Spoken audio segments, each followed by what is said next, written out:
Olá, graça e paz a você que acompanha o Ministério Carvalho de Vida. Estamos hoje dando sequência ao estudo bíblico sobre o profeta Daniel.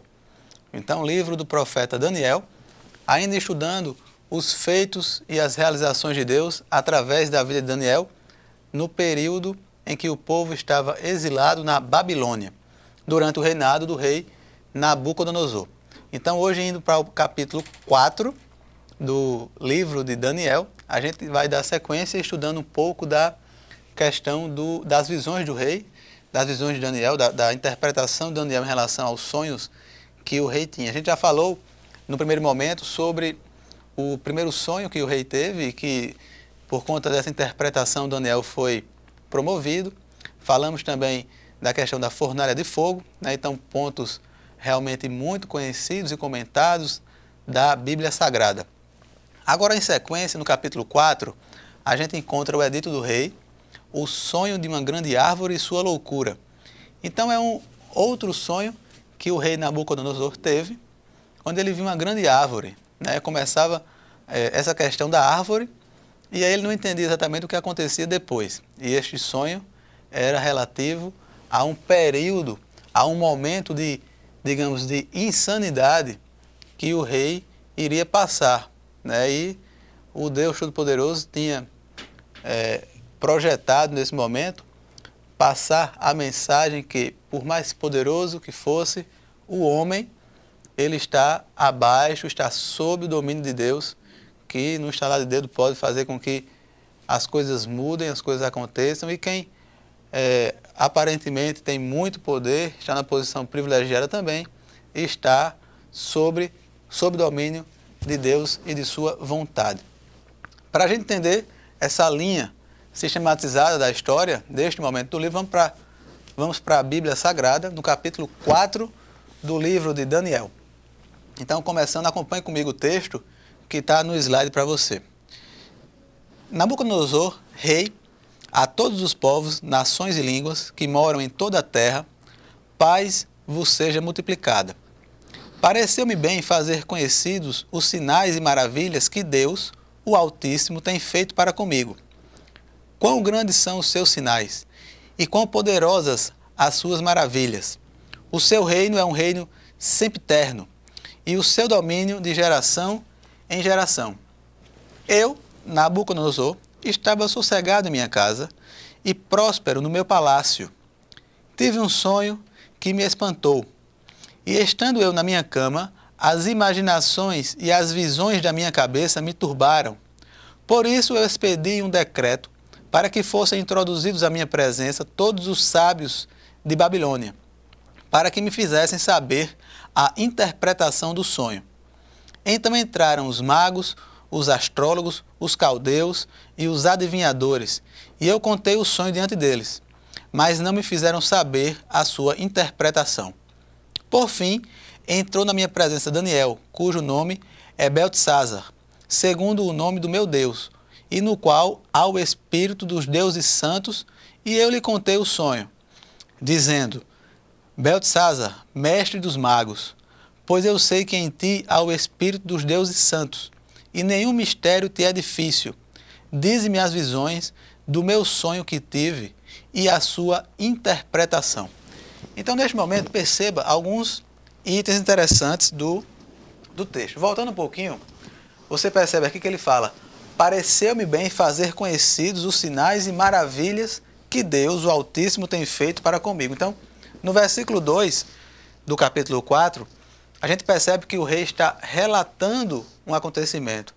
Então, nesse momento que ele está escrevendo, ele já está contando todo o desfecho para fazer conhecido os sinais de Deus, né? Então, isso já foi depois do ocorrido, já quando ele se recuperou, né, desse seu momento complicado na vida depois do sonho. Também perceba, na continuação do versículo, que ele fala no versículo 9, sobre Daniel, que ele chama de Beltesazar, mestre dos magos, pois eu sei que há em ti o espírito dos deuses santos e nenhum mistério te é difícil. Ou seja, baseado lá na primeira interpretação que Daniel deu a ele, então no primeiro sonho, quando ele sonhou com a estátua, né, com a divisão dos reinos, o período, Daniel não só falou qual foi o sonho, como também o interpretou. Então Daniel tinha crédito com o rei, Daniel já tinha passado a mensagem que era capaz, né, de interpretar, que tinha algo sobrenatural com ele. Então por isso que o rei já se dirige a ele como dizendo que nenhum mistério é difícil, além de chamá-lo de mestre dos magos.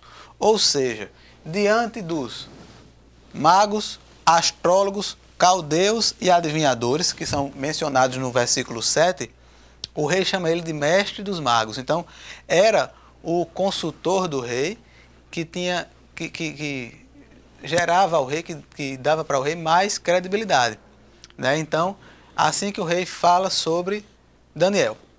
Dando sequência, o rei então começa a contar o sonho, né? Então, no versículo após o versículo 9, no versículo 10, ele começa a falar sobre o sonho. Então, agora o sonho em si.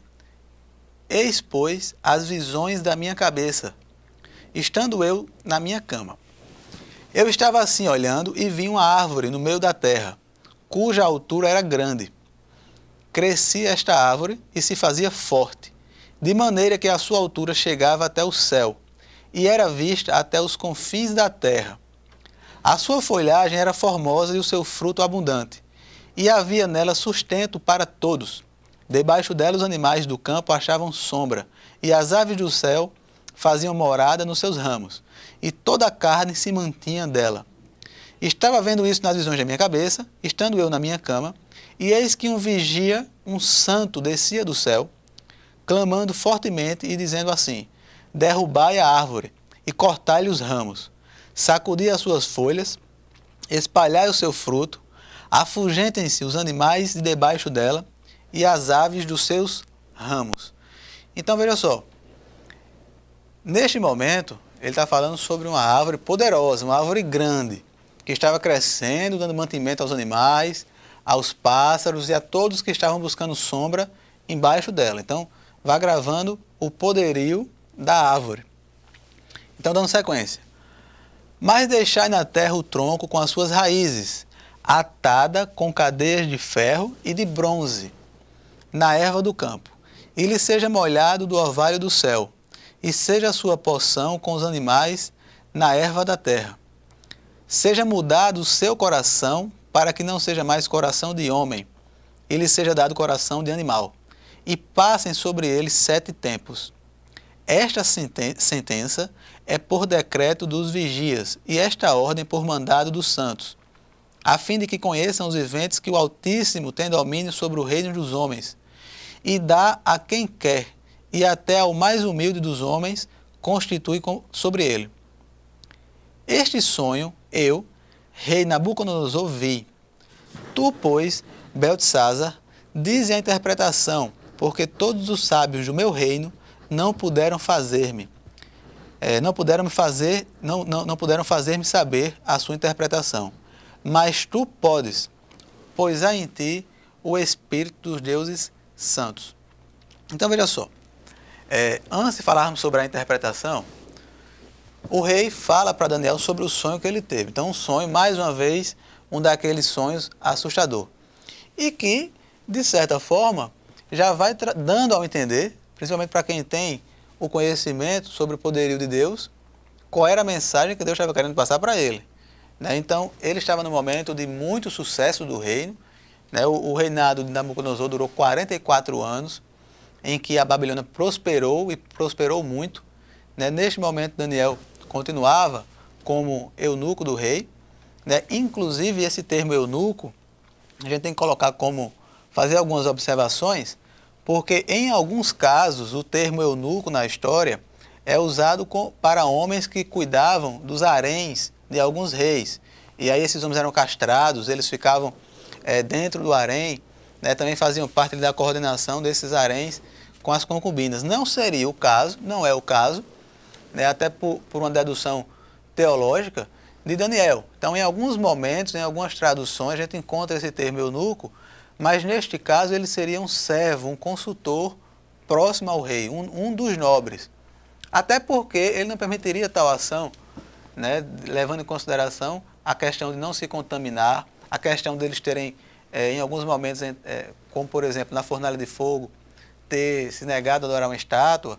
Então, consequentemente, quem iria morrer para não se ajoelhar perante uma estátua ou passar um tempo comendo alimentos à base de vegetais, se alimentando à base de vegetais para não se contaminar com os alimentos do reino logo quando chegaram. Então a gente entende que, por uma questão lógica, eles também não iriam permitir serem castrados para virarem eunucos no sentido de estarem em um harém. Então, esse termo eunuco é bom que seja esclarecido também em alguns momentos. Ele é colocado como servo, como nobre, consultor próximo do rei e também dos nobres da Babilônia. Certo? Então, dando sequência, agora Daniel vai trazer ao rei a interpretação desse sonho de forma clara e evidente para a gente entender os acontecimentos. Então, dando sequência em Daniel 4, do versículo 19 ao versículo 24. Vamos ver então o que Daniel diz. Lembrando, quem está contando essa história é o próprio rei da Babilônia.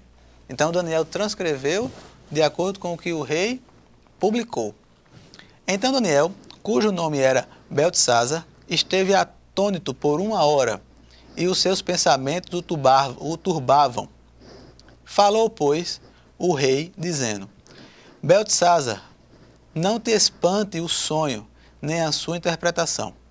Respondeu então Beltesazar, dizendo: Senhor meu, seja o sonho contra os que te têm ódio, e a sua interpretação aos teus inimigos.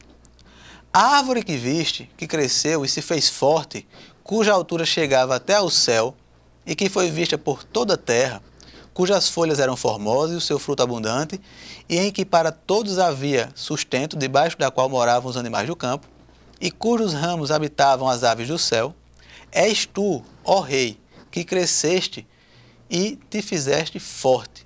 A tua grandeza cresceu e chegou até ao céu, e ao teu domínio até a extremidade da terra. E quanto ao que viu o rei, um vigia, um santo que descia do céu e dizia: cortai a árvore, e destruía, mas o tronco com as suas raízes deixai na terra, e atada com cadeias de ferro e de bronze na erva do campo, e seja molhado do orvalho do céu, e a sua porção seja com os animais do campo, até que passem sobre ele 7 tempos. Esta é a interpretação, ó rei, e este é o decreto do Altíssimo que virá sobre o rei, meu senhor. Então veja só, o que é que ia acontecer com o rei? Deus estava dizendo que o rei seria cortado, retirado do seu reino como a árvore. Ia ficar exposto, por exemplo, ao orvalho. E a sua mente seria transformada numa mente semelhante à mente de um animal, né, que não tem uma lógica, que é irracional. Ou seja, ele simplesmente ia ser sacudido, balançado, ia ser cortado do reino, retirado do reino. E este período de 7 tempos, como se contava o tempo com o ano com 2 estações, então 7 tempos estima-se que seja 3 anos e meio. Então, Deus estava avisando o rei que ele iria passar 3 anos e meio irracional, seria como um animal, né, que estaria exposto ao orvalho do campo. Né? Então ele seria arrancado do seu reino. Essa árvore forte representa o rei forte que gera sustento e que cresceu e cresceu muito. Então vamos lá, versículos 25 e 27. Serás tirado dentre os homens, e a tua morada será com os animais do campo, e te farão comer a erva como os bois, e serás molhado do orvalho. Serás molhado do orvalho do céu, e passar-se-ão 7 tempos por cima de ti, até que conheças que o Altíssimo tem domínio sobre o reino dos céus, e o dá a quem quer. E quanto ao que foi falado, que deixassem o tronco com as raízes da árvore, o teu reino voltará para ti, depois que tiveres conhecido que o céu reina. Portanto, ó rei, aceita o meu conselho, e põe fim aos teus pecados, praticando a justiça e as tuas iniquidades, usando de misericórdia com os pobres, pois talvez se prolongue a tua tranquilidade. Então veja só, quando a gente percebe que Daniel fala, se arrependa dos seus pecados, pois talvez se prolongue a tua tranquilidade. Ele está querendo dizer ao rei que é possível que Deus o perdoe. Então, neste momento, o rei acreditava que Daniel era diferente, que Daniel servia a um Deus realmente poderoso, até porque ele teve provas com as interpretações dos sonhos, mas ele não entendia exatamente a questão do poderio de Deus. Ele ainda era vaidoso. Então, imagine, reinar naquela época complicada, época arcaica, extremamente violenta, né, em relação às batalhas, ao sangue, aos decretos. Então, ele era o rei do império mais poderoso do mundo. Então, logicamente que havia falta de misericórdia, de piedade, muita gente era sentenciada à morte, né? Então não havia essa misericórdia com os prisioneiros de guerra. Então, neste momento, Deus estava querendo passar para ele que ele era extremamente inferior em relação ao poderio que vinha do céu, que ele poderia também ser humilhado, não só como um prisioneiro ou como um servo, mas como um animal, né? Um choque de realidade para ele entender a natureza humana falha e limitada, né? Porque neste momento a gente percebe, como em outros momentos da Bíblia, a questão da vaidade.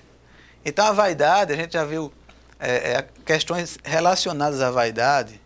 A vaidade é um pecado extremamente perigoso.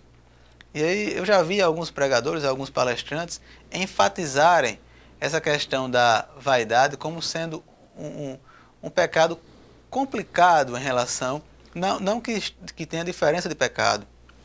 Todos os pecados são iguais, né, em termos de justiça e de sentença.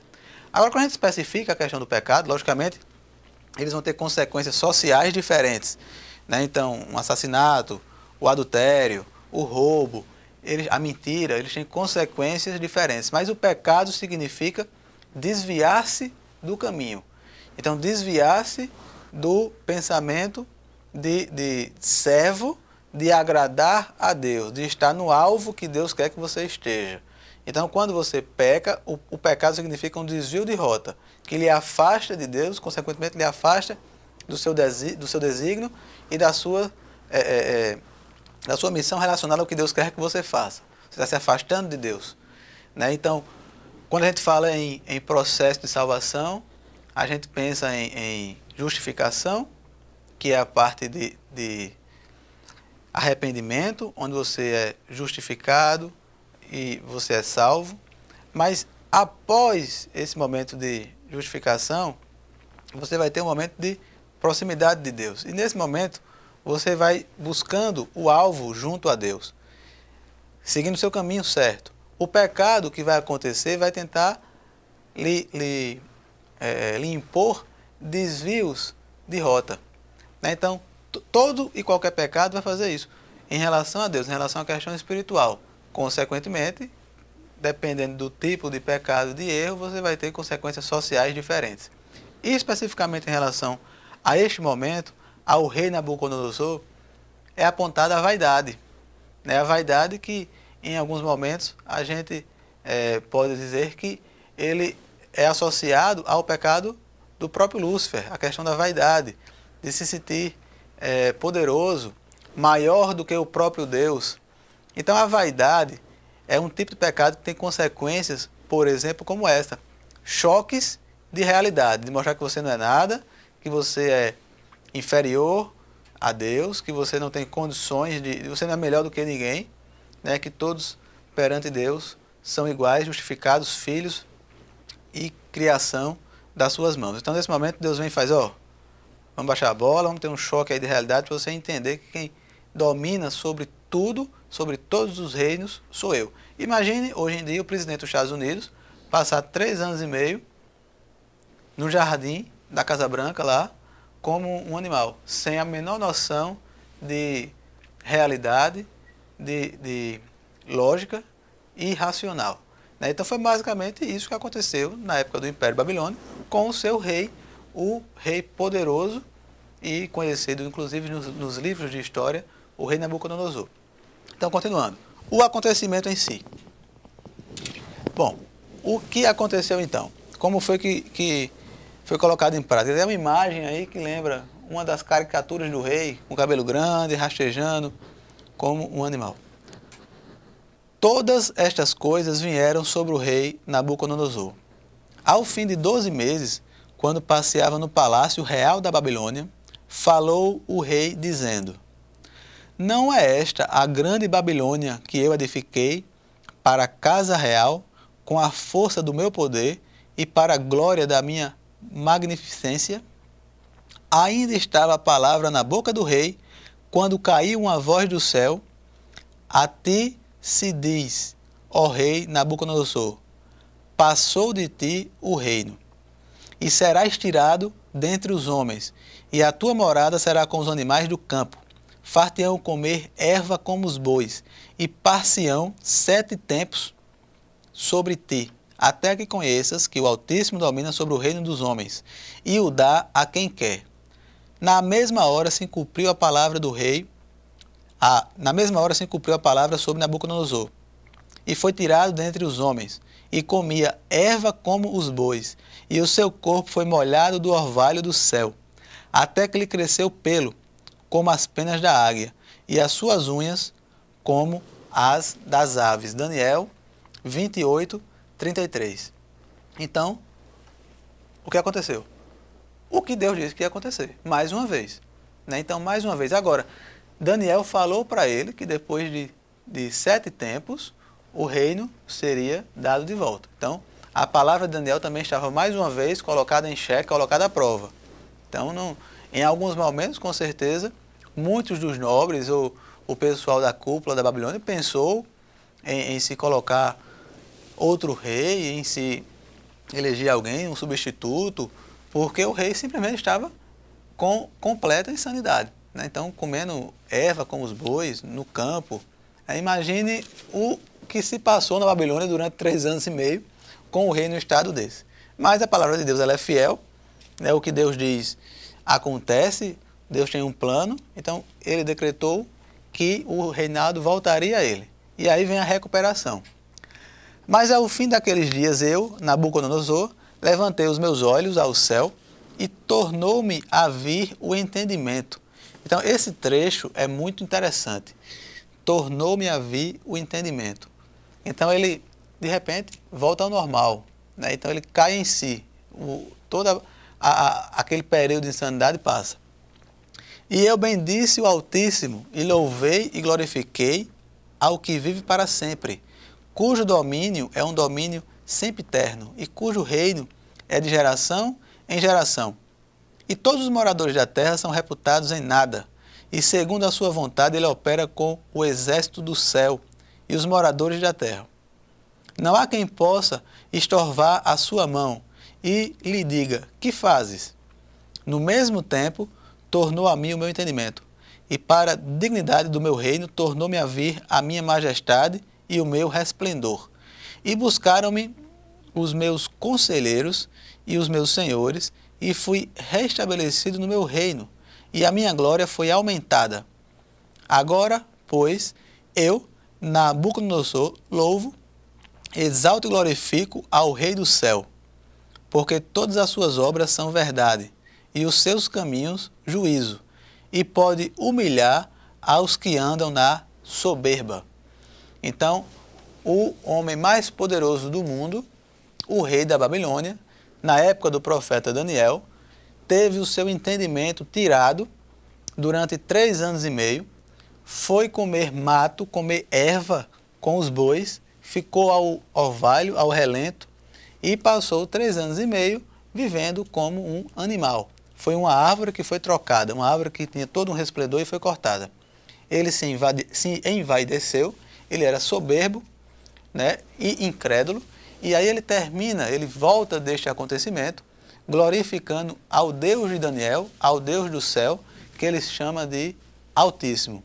Daniel, capítulo 4, lembrando que Daniel traduziu o sonho para o rei, disse o que ia acontecer e também disse que o reinado seria restabelecido, que ele voltaria à sua sanidade. Nabucodonosor foi o rei mais poderoso da Babilônia. O reinado dele durou 44 anos. 44 anos de extremo sucesso, conquistando territórios, conquistando servos, ampliando o maior reinado do mundo na época. E o povo de Israel era exilado, estava lá sobre a subserviência, né, para a Babilônia. Estava no território babilônio e tinha que ser subalterno aí ao reinado babilônio. Foi conquistado pela Babilônia. Daniel capítulo 4, mais um acontecimento, né, dentro desse contexto do exílio do povo de Israel. Então leia de novo a Bíblia, leia com detalhes. É uma história muito conhecida e também é muito clara de se entender para você revisar os seus conhecimentos bíblicos no estudo do livro do profeta Daniel. Até a próxima. Deus abençoe.